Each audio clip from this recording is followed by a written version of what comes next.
Empezamos a grabar. Bueno, bienvenidos y bienvenidas a otro capítulo de nuestro podcast de Poco un Todo que hago con mi amigo y colega Ariel Segal.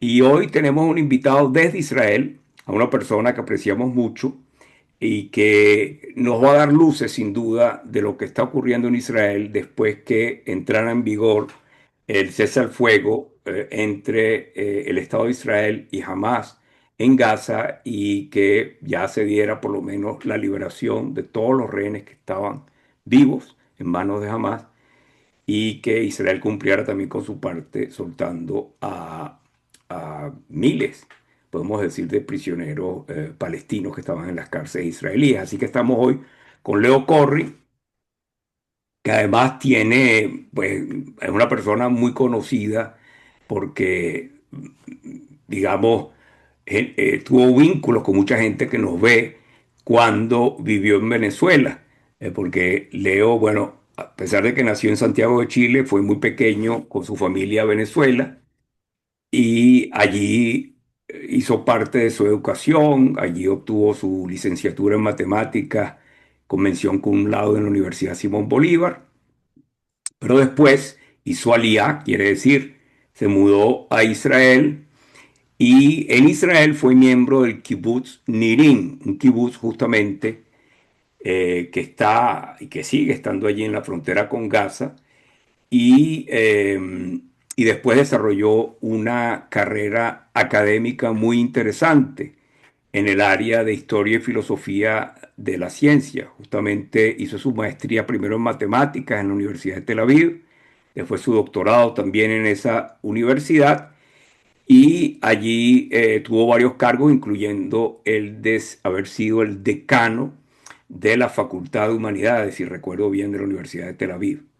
Pero más recientemente, justamente en octubre de 2023, digamos, alrededor pues, de esas fechas tan duras que se vivieron en Israel, fue nombrado presidente de la Universidad Abierta de Israel, que es la institución de educación superior más grande del país, con 47.000 estudiantes. Así que bueno, bienvenido Leo. Y te invitamos sobre todo porque tuvimos la oportunidad de leer el último artículo que compartiste en tu blog, el más reciente, que fue un análisis muy interesante de cómo Trump ejerció una tremenda influencia sobre Netanyahu para que aceptara un cese al fuego y aceptara los términos de una negociación que el mismo Trump y su equipo pusieron sobre la mesa. Pero antes de entrar en detalle sobre las implicaciones de este plan, qué consecuencias puede tener a futuro, quisiera que nos describiera un poco qué ambiente se vive hoy en día en Israel después que han llegado los 20 rehenes liberados vivos. Lamentablemente solo unos pocos de los muertos han sido devueltos por Hamas. Hay todavía creo que 20, 21 que Hamas no ha devuelto. Pero ¿qué ambiente se vive hoy en día en Israel? Bueno, primero que todo, gracias por la invitación, gracias por la introducción tan generosa. Y mira, ahorita voy a hablar de emociones, ¿no? Eso es lo que me estás pidiendo para Ujú. empezar. Y la verdad es que son muy, muy complejas. El lunes de esta semana, por cierto que estamos aquí muy confusos con los días, porque con la fiesta de Sukkot y Shmini Atzeret y todo Claro. eso se me confunde un poco, pero el lunes en la mañana, a las 10 de la mañana, llegaron los 7 primeros rehenes que soltaron. El jueves anterior ya se avisó que era lo que iba a pasar. Y yo me acuerdo, me levanté temprano en la mañana, prendí la televisión y yo veo ahí unas tremendas fiestas en la plaza de los secuestrados, que es el lugar que simbólico, ¿no? Donde y emblemático de la lucha popular por las manifestaciones para presionar al gobierno para que lleguen a un acuerdo. Entonces, ahí están siempre las familias de los secuestrados. Entonces, a las 7 8 de la mañana, yo creo que eso empezó mucho antes, gritos y fiestas. Y estamos hablando del jueves. Y yo para mis adentros me decía, Mira, si esto no va a funcionar ahora, aquí esta gente va a estar totalmente destrozada, ¿no? Porque hay gente, ahí, no sé si ustedes conocen, pero la combatiente más emblemática, no la única, pero ella es muy emblemática, es una mujer llamada Einat Zangauker, que el hijo de ella, Matan, era uno de los prisioneros y ella siempre estaba a la cabeza de las manifestaciones, bueno, y ella saltando de alegría. Y yo decía, mira, si esto no funciona, yo no sé qué va a pasar acá. Y yo personalmente siempre soy una persona muy escéptica. Y yo hasta el lunes en la mañana, hasta que no vi a la gente ya afuera, yo estaba contenido en mis emociones. No todo, como te digo, algunos. Pues. Y entonces el lunes tuvimos una efervescencia emocional tremenda. Yo estuve en la plaza en algún momento y pasó uno de los helicópteros por encima nuestro, porque al lado de la plaza está el hospital Igilov, que es Ya, uno de los tres puntos a donde traen a los rehenes que soltaron para revisiones. Ya algunos se fueron a la casa, pero ellos pasaron por encima nuestro, no, no por casualidad. Eso estaba era parte de la claro. emoción, que ellos dieron una vuelta y la gente como loca. Es una emoción, es incontenible y es difícil realmente de explicarlas. Pero por otro lado, está primero que todo, en realidad, en la gran tristeza, primero que todo por los rehenes muertos, que ya llegaron un poco más de lo que tú dijiste. Creo que en este momento faltan 19 y no se sabe muy bien si van a llegar o no van a llegar. Ujú. Y por supuesto, la tristeza por todos los muertos o todos los rehenes que murieron antes de regresar y o sea, todos los asesinatos del primer día. Todo eso sale a la Y los superficie. caídos en la guerra, y los caídos en la guerra. Bueno, que son 900 y tantos soldados. Así es. O sea, nosotros vivimos 2 años de mucha angustia. Y yo te digo, bueno, yo conozco a mucha gente, como tú dijiste, yo viví veintitantos años en Kibbutz Nirim, que no fue uno de los más afectados, pero fue afectado y además yo he escrito sobre esto también en mi blog, se puede leer ahí, y además de toda la zona yo conozco, pero inclusive una persona que no tenga conocimiento específico de alguien, mira, después de 20, de 2 años.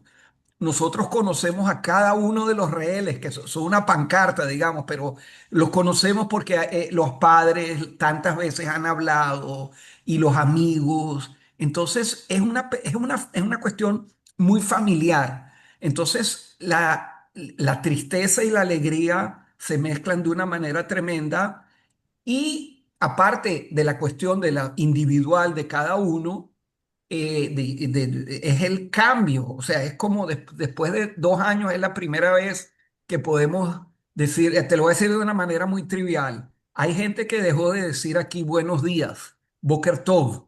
Ujú. Usaban otra expresión que es Boker Or, o sea, mañana de luz, para no decir, porque no es un buen día y no es Claro. un buen fin de semana y no es, entonces ya la gente decía, bueno, por fin podemos decir Boker Tov y o sea, todo saliendo para afuera de una manera muy compleja, pero a la vez entendiendo, antes de entrar en política, después entramos en política, pero inclusive a nivel de lo que hemos pasado y por supuesto alguna gente más cercana al desastre y otras cercana en el sentido de que todos somos cercanos, pero no como una cercanía directa.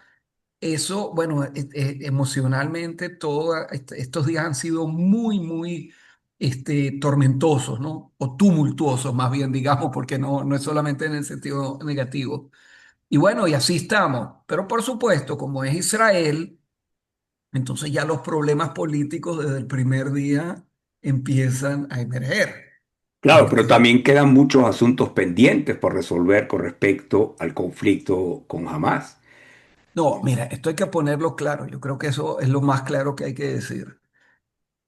En el mejor de los casos, y esperemos que así sea, estamos hablando no solamente de que no sé el problema a fondo del Hamas o de nuestra relación con el pueblo palestino, eso es algo que queda en suspenso, pero inclusive la guerra actual, digamos, yo diría que la gente con la que yo más o menos comparto ideas, están, o sea, en la formulación de la situación actual es que esta fase de la guerra, o sea, lo que hemos vivido en estos 2 últimos años, probablemente ha llegado a su conclusión.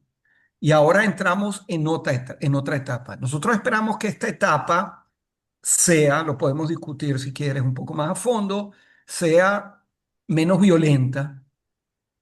Probablemente va a seguir siendo conflictual, pero no con la intensidad en la que estábamos.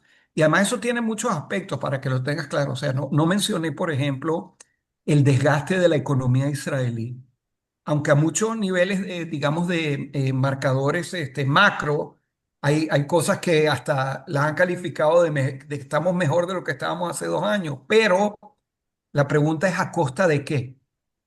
Aquí hay soldados, te estoy hablando de miles, que han estado 100, 200, 300, 400 y hasta 500 días en servicio de reserva. Yo lo conozco directamente porque nosotros en nuestra universidad hemos tenido alrededor de 5.000 o 6.000 soldados en servicio activo de muchos días.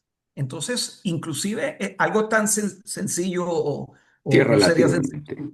que es empezar a volver a cierta rutina de todos esos soldados, a cierta rutina, una pregunta muy difícil, de los asentamientos que son en su mayoría kibutzim, pero no solamente en la zona fronteriza con Gaza o en el norte, que ese es otro problema, pero que se menciona menos, pero tal vez sea Simplemente más. para aclarar, cuando tú hablas de Sí, asentamientos, hablas de los kibutzim, moshavim, sí, que sí. están dentro de la línea verde. Sí, sí, tienes razón en preguntar porque generalmente Sí, esa es una palabra que se y usa la para los línea, asentamientos en los territorios claro, conquistados, ¿no? pero No, para no, aclarar tienes todavía razón. más para quien no sepa, la línea verde es el territorio reconocido por la mayoría de los países del mundo y en la ONU, obviamente, como el territorio que realmente le pertenece al Estado de Israel. Sí, Y luego de la línea verde, que es Gaza y Cisjordania, son los territorios que la mayoría de los países del mundo dicen que se debería establecer un Estado palestino. Ahora puedes tiene. continuar. Muy buena comentario para el que no conoce. Y ya, si ya lo mencionaste, voy a decir lo siguiente. En el 2005 hubo lo que algunos llaman la expulsión, otros llaman la retirada, otros llaman la separación, que es cuando los asentamientos que había dentro de la franja de Gaza, asentamientos judíos, o sea, el ejército o con el apoyo del ejército, la gente salió y se destruyeron. Y desde el primer día de esta guerra, los partidos de la extrema derecha, o lo que podemos llamar aquí, si puedo dar mi juicio, la derecha alucinada, o mesiánica, han hablado desde el primer día que el propósito de la guerra es volver a asentar esa parte de esto que se llama la tierra de Israel, ¿no? Yo no digo que eso fue la visión dominante, ni se puede discutir hasta qué punto nuestro primer ministro apoyaba eso. Obviamente no se negaba porque por razones políticas eso hubiera alejado a la coalición, ¿no? Pero se hablaba mucho de eso. Entre paréntesis, una de las cosas que ha pasado gracias a Trump es que eso, ahora en ese momento no se habla de eso. O sea, yo no digo que en el futuro no vuelva a pasar, pero en este momento estamos hablando inclusive en retrospectiva, de una guerra que tenía dos misiones básicas: devolver a los rehenes y eliminar al Hamas. Y la gran pregunta es, ¿hasta qué punto se consiguieron los objetivos de la guerra?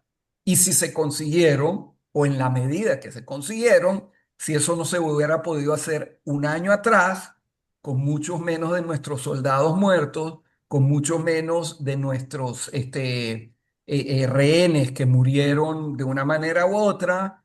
Bueno, eso es una gran discusión, aquí las Sí, discusiones nunca se acaban. y con menos trauma, aunque sí Eh, traumatizados, los rehenes que exacto. regresaron, porque hubiera sido casi un año menos de cautiverio en los No, túneles de no, eso Gaza. es Eh, fundamental eh, lo que estás sí, diciendo. ahora yo te quería preguntar, eh, primero explicar a quienes nos escuchan, porque hay gente que no sabe cómo funciona el sistema político israelí. Es un sistema parlamentario, se elige por cantidad de escaños en el Parlamento y el partido que logra formar gobierno, que haya obtenido más escaños, de ahí sale el primer ministro.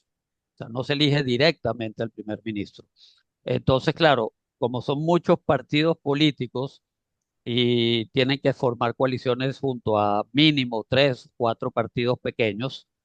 Eso hace que los gobiernos dependan de el chantaje, entre comillas, de los pequeños partidos, sus intereses ideológicos, pero a veces también sus intereses superficiales, de dinero, de ganar más popularidad, etcétera. Y ahí es donde entran los religiosos nacionalistas o lo que tú llamas los alucinados de derecha.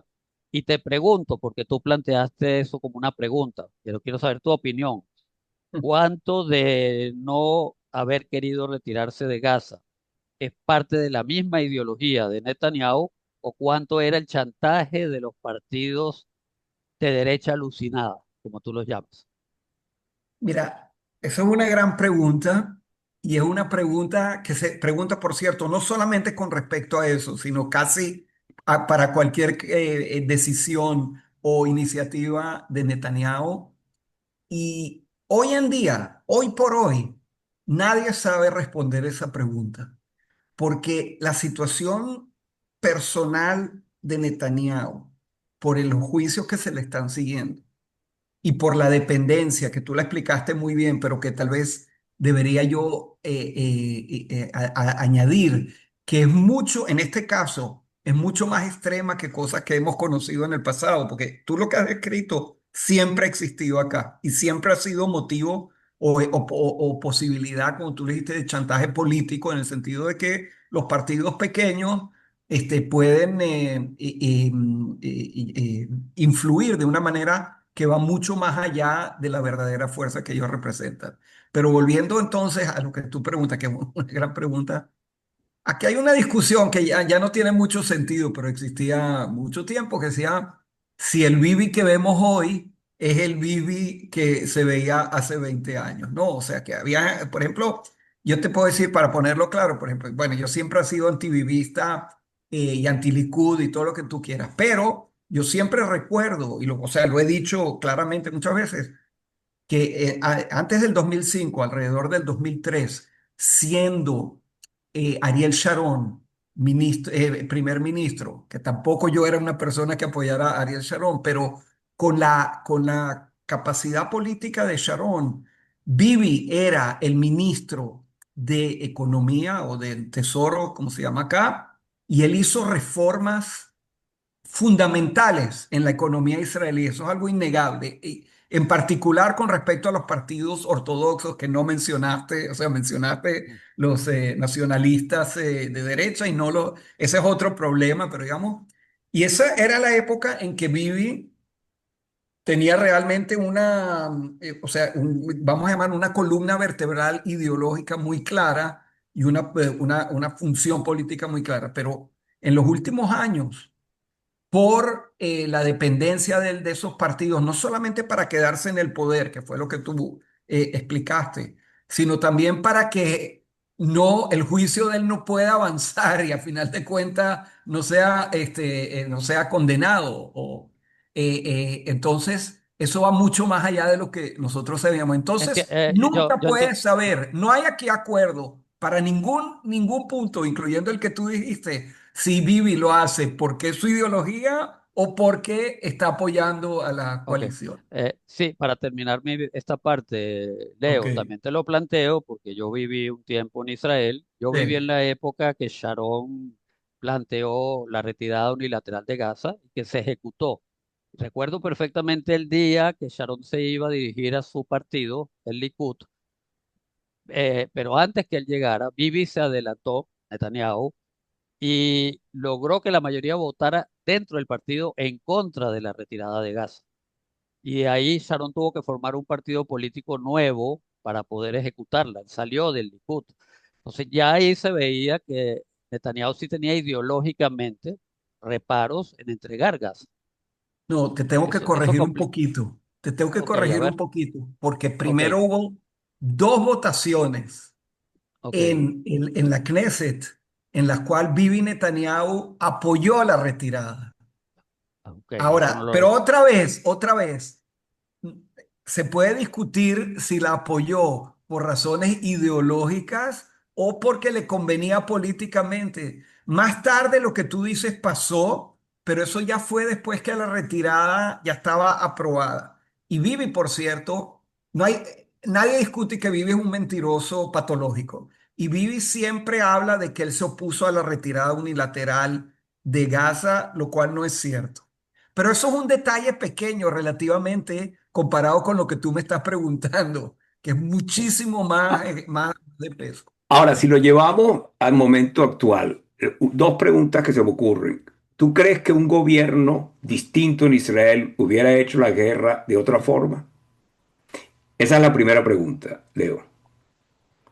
¿O realmente cualquier gobierno de Israel, cualquier tipo de coalición que estuviera gobernando en Israel, hubiera tenido que hacer una guerra para lograr esos dos objetivos que probablemente no se lograron totalmente de forma satisfactoria, que es vencer y desmantelar totalmente a Hamas y lograr que los rehenes volvieran a Israel? Ok, bueno, mira, eso no es una buena pregunta. O sea, empieza bien, pero está mal formulada y te voy a explicar por qué. ¿Ok? Porque cuando tú preguntas así, estás asumiendo que el ataque de Hamas, que fue el trigger de la guerra, es un hecho dado. Lo que me podrías haber preguntado, o yo formularía la pregunta de manera diferente. ¿Cuál fue o de qué manera el gobierno de Netanyahu actuó de manera tal que se produjo lo que se produjo antes de antes del ataque, antes de salir a la guerra? Y entonces, utilizando tu formulación, si otro gobierno, si hubiera en este momento, antes del 2003 otro gobierno, si eso no hubiera pasado de igual manera.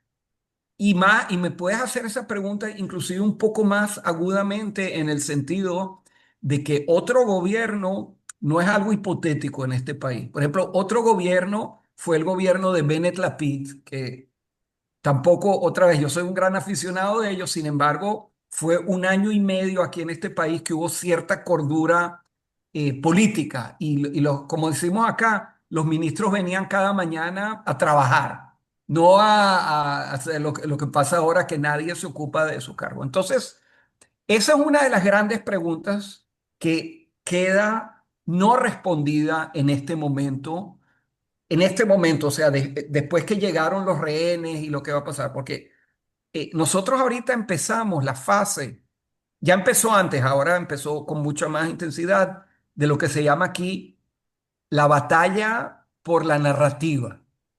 Ujú. O sea, la narrativa que Netanyahu y los que lo apoyan están tratando de formular como la narrativa auténtica de lo que pasó, es que la falla que nos llevó a esto es una falla puramente militar.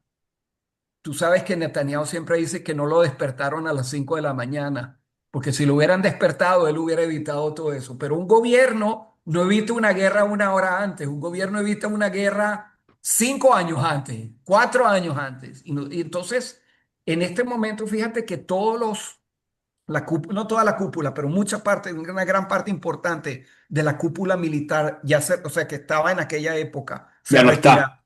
Ujú. ¿Ah? Ya no está Y esa cúpula. Sí, Ramatkar, exacto. Y el Shabak, Ronen Shabak, que Bar, es el Shin Bet, que es el Servicio de Seguridad el Interna de servicio Israel. secreto, perdón, sí, corrígeme cuando diga cosas que no sean tan claras. Y los políticos quieren salir limpios de esta cosa. Ahora, espérate, un punto importante, porque eso responde a tu pregunta, pero como yo la formulé, si me permite, ¿no? Sí, sí. En Israel, desgraciadamente, hemos pasado muchas situaciones que requerían una investigación, lo que se llama en hebreo Vadat Hakira Mamlachtit. Ese es un concepto Una muy comisión importante, estatal, una comisión estatal. estatal, o sea, no gubernamental. Es una comisión generalmente dirigida por un juez retirado Es, y por ejemplo, tenemos ejemplos históricos de eso, la Sí, investigación que se hizo sobre la bueno, guerra Yom Kippur, sobre exacto. Saura y Shatila. Exactamente. Y Exacto. después, sí. hace como 5 años, se hizo aquí una comisión que investigó una tragedia. Yo no sé si ustedes se acuerdan, que hubo en la montaña de Megrón, en un Sí, sí, acto. Qué Esa horrible. comisión en Lag BaOmer, sí.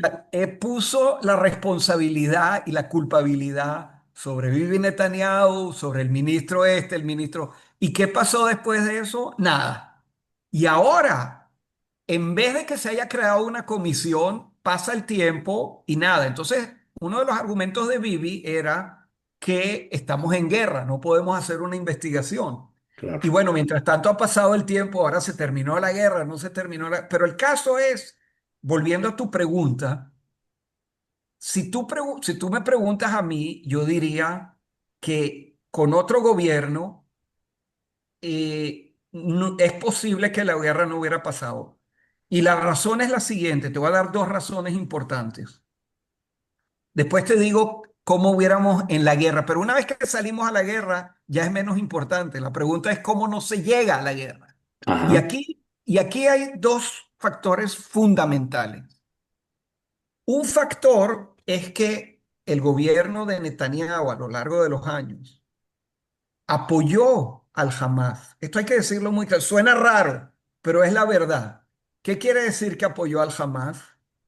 Eh, el Hamas es la fuerza contraria a la autoridad palestina. Y recuérdense que los acuerdos de Oslo en 1993, o a raíz de los acuerdos de Oslo, se creó la autoridad palestina. Yo no voy a defender Sí, que sin, sin, para quienes nos escuchan, es la que administra parte de Cisjordania, los territorios que exacto. son fronterizos con Jordania e Israel. Y antes administraba también la Franja de Gaza.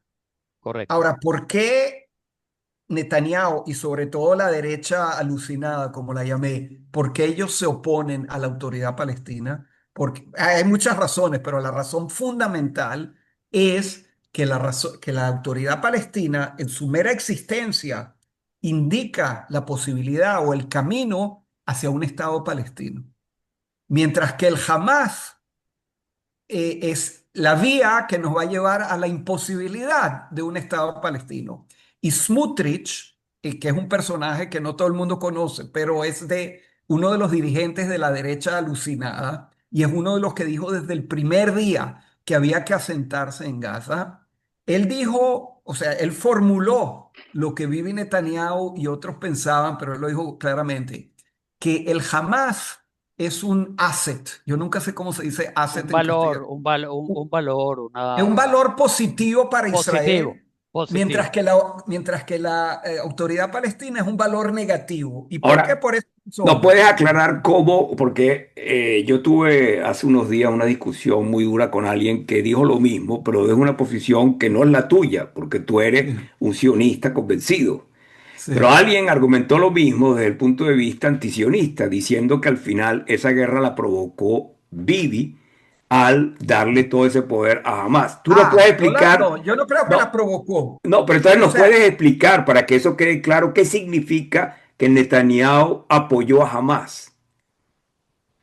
Netanyahu permitió y facilitó la transferencia de 300, Mi- no quiero fallar en el número porque no me lo acuerdo exactamente, cientos de millones de dólares en efectivo que llegaban desde Qatar en maletas. Esto no es un secreto, o sea, esto era O sea, es abierto. público, sí. Es público, ¿no? Yo tampoco, yo no sé un secreto de nada, ¿no? Yo no estoy conectado ni con el Claro. Mossad, yo estoy hablando solamente de cosas que son conocidas o de conjeturas que yo pueda hacer, pero entonces digo que es una conjetura. Esto se sabía claramente y la intención era apoyar, permitir, o tal vez lo diga al revés,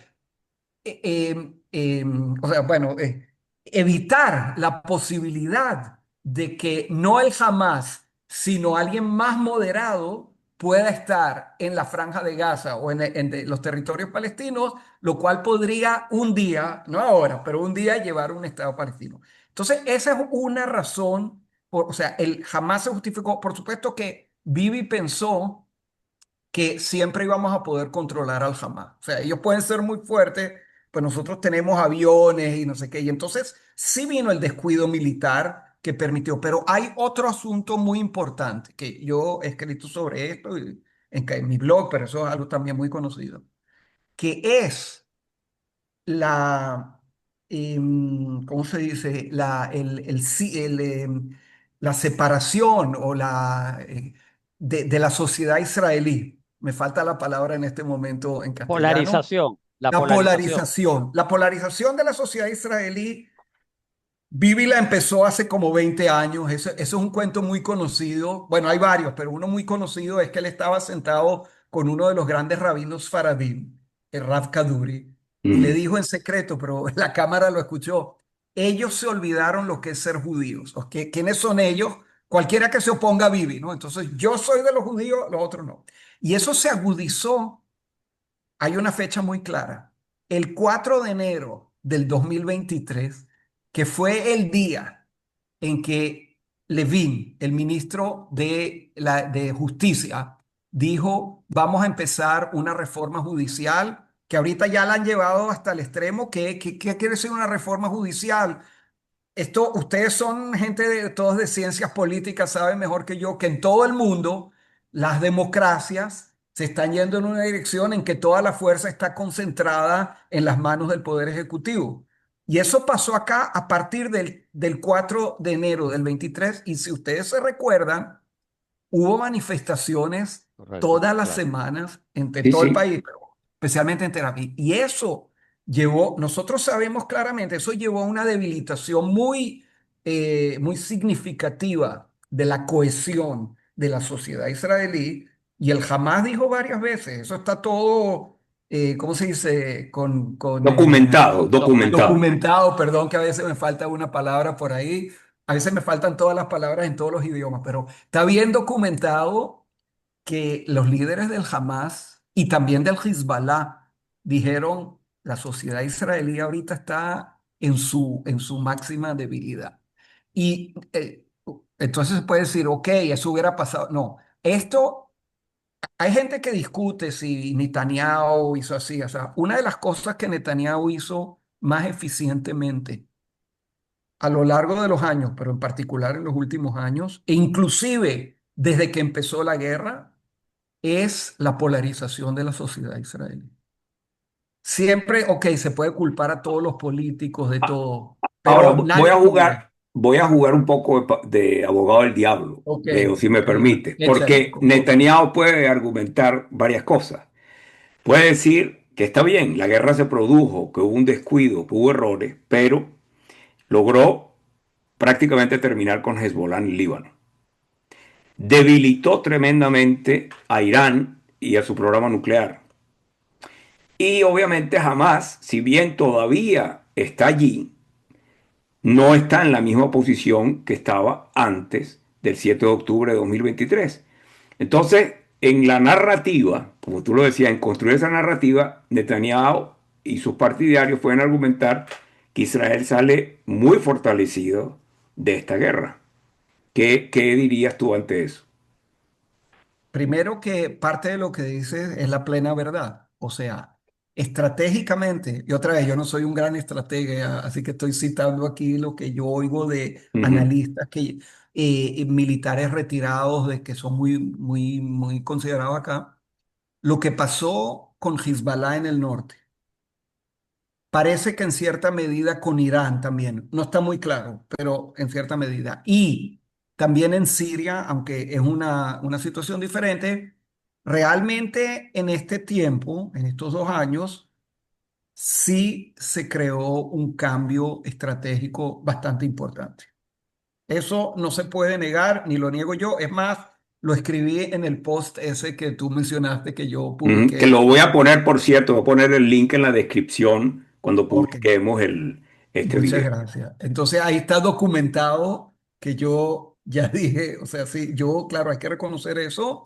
No, bueno, probablemente yo no se lo atribuiría demasiado a Netanyahu, aunque Netanyahu, o sea, ese es un líder político no sale a la guerra, un líder político prepara el país para una guerra, el líder político crea las condiciones y después lo que salen son los aviones que van a bombardear por allá y entonces Netanyahu, la cuestión importante de Netanyahu es que en los lugares donde hay mérito, él siempre está ahí de primero. O muchas veces de último, pero se lo toma. Pero ¿qué pasa en los lugares donde tú tienes la responsabilidad por el fracaso? Lo que pasó aquí el 7 de octubre de 2023 es el fracaso más grande que ha tenido este país desde su existencia, en todos los sentidos, ¿no? Y el que era primer ministro en esa época era Benjamín Netanyahu y su gobierno, que es un gobierno de ineptos desde el principio hasta el final. Y en cualquier país del mundo, creo yo, ante una derrota de ese tipo, el líder político lo mínimo que tiene que hacer es decir, vamos a crear una comisión estatal de investigación, que ellos decidan. Pero él, o sea, en este momento, y también por lo que ha pasado en los últimos días, Netanyahu ahora está creando esa narrativa que por una parte usa realmente sus logros, que los tuvo, yo lo veo como logro de Israel, pero ok, él es el primer ministro y también deshacerse o desentenderse totalmente del fracaso. Ahora fíjate, Hezbollah es una fuerza muy grande, Irán es una fuerza muy grande, bueno, Siria no era mucha fuerza de nada, pero era una amenaza y jamás era la amenaza o la fuerza más débil de todas las que nos amenazaban. También, no ahora, sino en su tope, ¿no? Oh, Era, bueno, ok, ujú. es un grupito, ahí estaban bien disciplinados, bien armados y con los túneles. Eso no era jueguito, pero comparado con las otras amenazas, era mucho menor. Y ellos fueron los que nos derrotaron, eso hay que, o sea, no hay otra palabra, los que nos derrotaron el 7. Entonces ahí viene la pregunta que tú me preguntaste, después que hablamos de todo eso, tú dices, de forma puntual, ¿alguien hubiera podido manejar la guerra mejor? A lo mejor, mira, la guerra es muy difícil decir en este momento, evaluar los resultados de la guerra y también el proceso de la guerra, ¿no? O sea, en qué sentido lo quiero decir? Hay varias maneras de hacerlo. Una de las grandes preguntas es, y eso se está discutiendo, si los resultados que tenemos ahora, buenos, malos, mejores, peores, si estos mismos resultados o mejores no se hubieran podido obtener hace un año ya. Porque había planes sobre la mesa y Netanyahu hizo todo lo posible por torpedearlos, ¿no? Para que no se cumplan. ¿Por qué? Por las razones políticas que mencionamos antes, Sí, porque en el momento en que él pare la guerra, por lo menos así se veía, sus compañeros de la extrema derecha tumbarían el gobierno y eso para él sería el final de su vida civil, no solamente de su vida política. sí. Eh, Entonces, muchos comentaristas, yo no soy un gran experto militar, pero los comentaristas dicen acá, todo esto estaba sobre la mesa hace un año. ¿Cuál es la diferencia? Que no estaba Trump. Y cuando Biden era presidente, y si Kamala hubiera sido presidente, bueno, mucho más, no había alguien que Bibi le tuviera miedo. Por cierto, aquí tengo que decir entre paréntesis, muchas veces han puesto a Biden y también Trump lo hizo en la Knesset, que ese fue otro circo del que podríamos hablar. Pero en el Trump acusó Parlamento. a Biden de ser un enemigo de Israel. Y eso, antes que todo, desde el punto de vista de los israelíes, es una falta de agradecimiento porque Biden siempre nos apoyó tremendamente. No tenía la fuerza que tiene Trump, pero una vez dijo no nos va a dar ciertas bombas, no sé qué. Eso todavía nos va a pasar con Trump cuando no hagamos lo que él quiere, ¿no? Entonces o sea, manejar la guerra quiere decir, y es muy difícil de decirlo en retrospectiva, los resultados que llegamos a ellos, ¿se podían haber llegado antes? Y para ponerlo en tus palabras, si hubiera habido otro gobierno, lo hubiéramos podido hacer antes. Entonces te voy a dar una respuesta que yo creo. En este país, siempre la derecha muchas veces ha salido a guerra, como en el caso de Begin en el 82, etcétera. Pero la derecha aquí tiene la fuerza de parar una guerra mucho más que la izquierda. Porque la izquierda siempre, bueno, ¿qué es la derecha y qué es la izquierda en este país? Bueno, Eso se seguramente porque hay discute. una percepción que la izquierda es más débil en general. Exacto, y traicionera. Entonces, gente como Pérez, estamos, bueno, ya te estoy hablando de la prehistoria aquí, ¿no? Rabin y Claro, claro. Pérez. Y también si tú te miras ahora a Lapid o Gantz, lo que ellos dicen, ellos no dicen, ellos no saben que una posición radical anti los... Por ejemplo, la gran pregunta, y aquí yo estoy, no en una mayoría, aunque ha cambiado, la destrucción física de Gaza, que es una cosa de dimensiones colosales. ¿Eso era necesario? ¿O eso fue, o sea, necesario desde el punto de vista de Bélico, conseguir sí, bélico. exactos, los objetivos de la guerra? Pero, mira, yo no sé si, bueno, yo creo que ustedes ven más las fotos de la destrucción que lo que la vemos nosotros, porque aquí por mucho tiempo, ¿cómo se dice? Los media Ah, no mostraban lo que estaba pasando en Gaza. Yo sé si tuviste una carta que escribimos algunos presidentes de la Sí, sí. universidad, aunque no fuimos los únicos ni nada, pero quiero decir que en un momento nosotros dijimos, ok, bueno, estamos en guerra, tenemos que sacar a nuestros rehenes, pero ahí estamos matando civiles a diestra y Claro, siniestra. oh, yo Y quisiera volver a ese tema, pero yo sé que Ariel tiene una pregunta para ti. Yo perdón. quisiera volver porque eso tuvo un gran sí, impacto en el mundo. Sí. sí, bueno, primero quiero hacer un comentario, una opinión mía, y luego quiero ver si estás de acuerdo, Leo. A mí me parece que donde se mide perfectamente el tema de todo lo que ha sido la política de Netanyahu durante casi 20 años, 15 años, es en la reunión que hizo Trump en Sharm el Sheikh, en la ciudad fronteriza con Egipto, donde vinieron muchos líderes del mundo musulmán, líderes del mundo árabe, pero aquí Trump probablemente le hizo un truquito, un engaño a Netanyahu porque invitó a última hora al presidente de la autoridad palestina, a Mahmoud Abbas, al cual Netanyahu no lo quiere ver porque sería como reconocer que hay que volver a la mesa y negociar por un Estado palestino. Y Trump utilizó la excusa de la festividad judía, perdón, Trump, no, Netanyahu, Trump, Netanyahu. vive. Sí. sí, utilizó la excusa de la festividad judía. Un estadista hubiese acudido a esa reunión, porque ahí estaba el presidente de Turquía, que ha sido muy hostil a Israel. Ahí estaba el presidente de Pakistán, el segundo país con más musulmanes en el mundo, que ahora acaba de hacer un acuerdo militar de defensa con Arabia Saudita. Ahí había representantes de Arabia Saudita. Ahora el Eh, presidente de Indonesia, el país con más musulmanes en el mundo. Que dijeron que iba a correcto, venir para acá y al final no vino. Sí. correcto, pero la presencia del primer ministro de Israel en una mesa como esa hubiera sido una prueba ya fehaciente de que vamos hacia la normalización de relaciones y que de verdad yo estoy abierto a las negociaciones. Entonces ahí se demuestra esto que tú vienes contando, en mi opinión, de que él siempre tuvo una política pro Hamas para mantener a los palestinos también polarizados, y una política de absolutamente no negociar con la autoridad palestina. Quiero saber un poco tu... No, estoy de acuerdo contigo, excepto que no sabemos muy bien cuál fue la razón por la cual él lo fue, porque mencionaste, por ejemplo, a Erdogan, y hay una teoría acá, no comprobada, pero tiene cierta plausibilidad de que Erdogan dijo, no, a ese tipo ustedes no lo traen para acá porque si no yo me voy. Y Ok. no sé, pero el hecho es que él dijo que iba a ir y al final no fue. Y eso, yo estoy de acuerdo contigo. O sea, imagínate esa foto ahí de todo ese liderazgo del mundo árabe y musulmán, no solamente árabe, excepto los iraníes, con Bibi Netanyahu ahí en el medio. Eso hubiera sido, hubiera tenido un significado tremendo.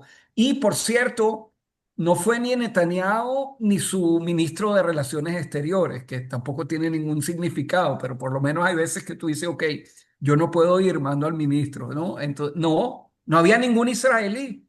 Eso quedó malísimo y eso sí, eso es muy simbólico. Yo no sé si es muy importante en esencia, Bueno, ¿no? pero también tiene repercusiones internas. Obviamente él tampoco se quiere poner de mala otra vez con los factores de su coalición. Sí, Pero tú hablaste de la destrucción de Gaza. A sí, Israel se le ha acusado de haber cometido un genocidio. A Israel se le ha acusado de todos los males. Y efectivamente la destrucción de Gaza es una destrucción probablemente que no se había visto en la historia de una guerra desde hace mucho tiempo. Digamos, sobre todo porque es un territorio pequeño, sobrepoblado y obviamente con unas consecuencias humanas muy dramáticas. Muchos muertos, mucha gente que perdió todo, Civil. civiles, mucha gente que perdió sus casas, la infraestructura de la Franja de Gaza destruida. Ahora, eso ha tenido un gran impacto en la imagen de Israel en el mundo. Yo sé que a los israelíes muchas veces no les importa eso. Obviamente tienen sus propios problemas internos y no piensan tanto en cómo los percibe el mundo.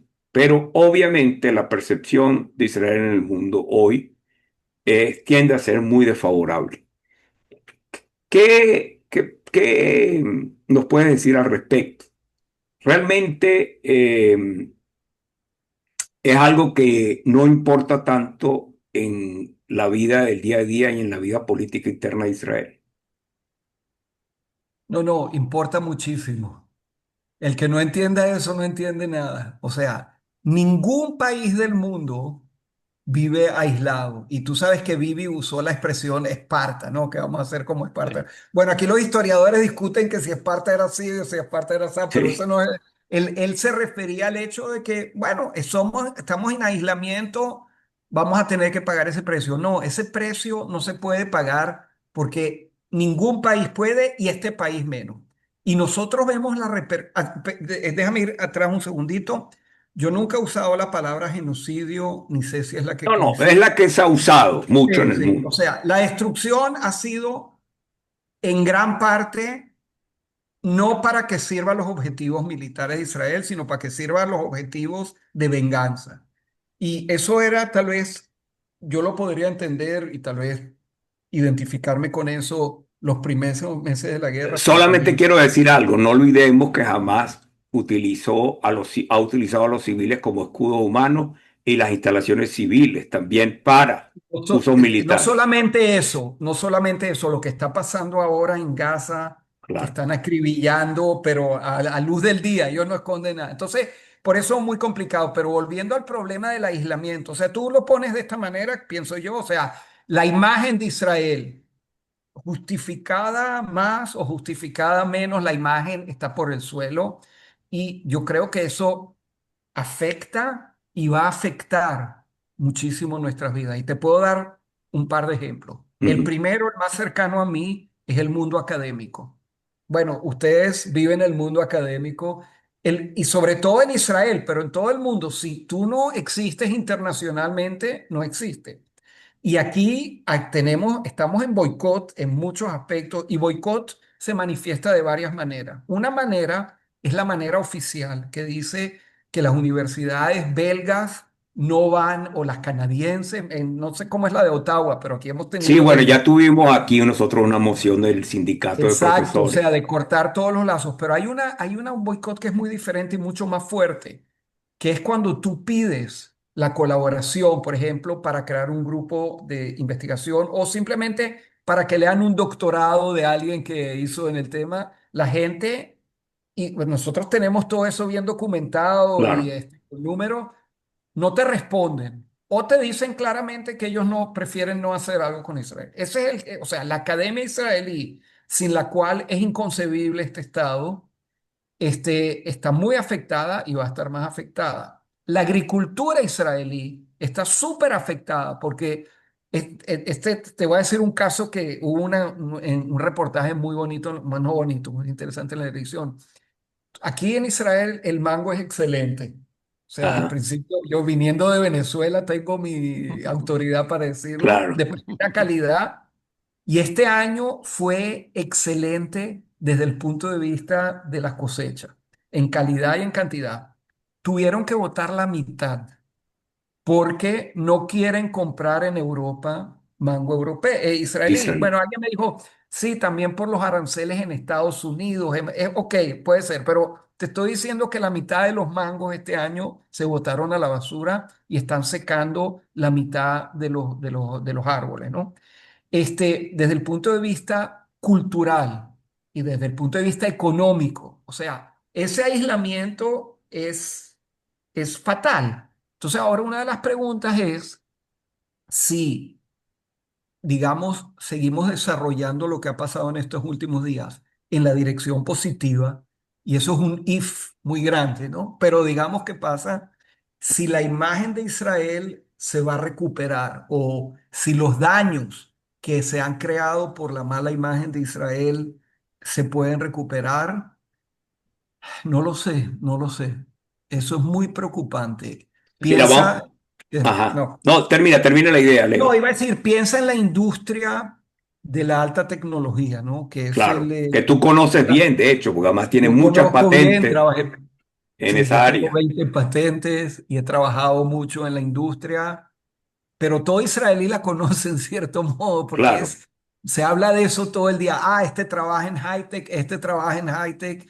Y nosotros sabemos, creo que el 45% de la exportación israelí hoy en día viene de ahí. Entonces, en el momento en que esa industria se afecte, bien sea por que no quieran comprar los productos, aunque los productos son muy buenos, entonces la gente los sigue comprando, pero no en las mismas, puede ser con cierto daño. Y segundo, que la gente no quiera invertir su plata acá. Y tercero, que los talentos israelíes se vayan para otro lado. Es difícil. Bueno, solamente quiero decir algo. Parece que la bolsa de Tel Aviv está diciendo lo contrario, porque ha subido mucho. Y de manera increíble, Por eso, entonces increíble. tampoco luce tan mal. Es verdad. Pero ya que No, para poner todos los puntos sobre la mesa, ¿no? sí, sí, sí, sí. Pero quiero que Ariel te haga un comentario y una pregunta porque ya vamos a tener que ir cerrando. Eh, sí, Leo, pero bueno, yo planteo que no solamente si Israel, y también depende de Hamas, no únicamente del gobierno de Israel, continúan paso a paso, muy gradual, el- los puntos del acuerdo de Trump, pero lo veo muy difícil. Y en realidad lo veo más difícil ahora por el lado de Hamas, el tema de desarmarse, el tema de entregar todo el poder a un supuesto gobierno de tecnócratas palestinos, etcétera. Pero además, si no se inicia un proceso de negociación con las partes más moderadas, dices en este momento la autoridad palestina, porque no hay otra, yo veo muy difícil eso de la recuperación de la imagen de Israel. No es solamente un tema que se acabó la guerra, sino es un tema de volver a hacer entender al mundo que Israel está dispuesto a negociar con palestinos más moderados. Y ahí te pregunto, ¿tú crees que otro gobierno, supuestamente las elecciones son en octubre, si no se adelanta, pero otro gobierno que no sea de extrema derecha como este, podría llevar un plan en paralelo de cuidar y mantener la prudencia con el tema de Hamas, pero sí entrar más en serio en negociación con palestinos moderados? La respuesta no es fácil.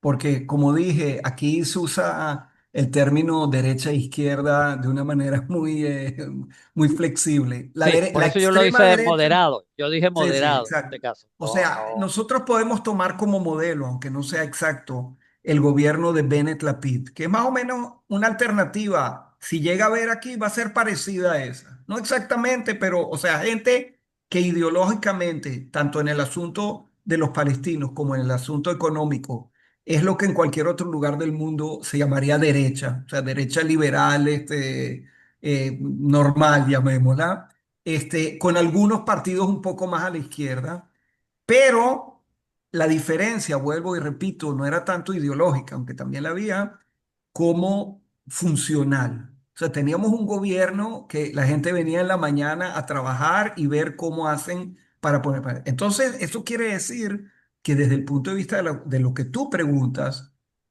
estaría la ideología y hay gente, por ejemplo, Lieberman, que estaría en un gobierno así, él es muy de derecha, y Bennett, muy de derecha, pero por lo Sí. menos, yo Son creo, pragmáticos, y pragmáticos. son pragmáticos, razonables, y bueno,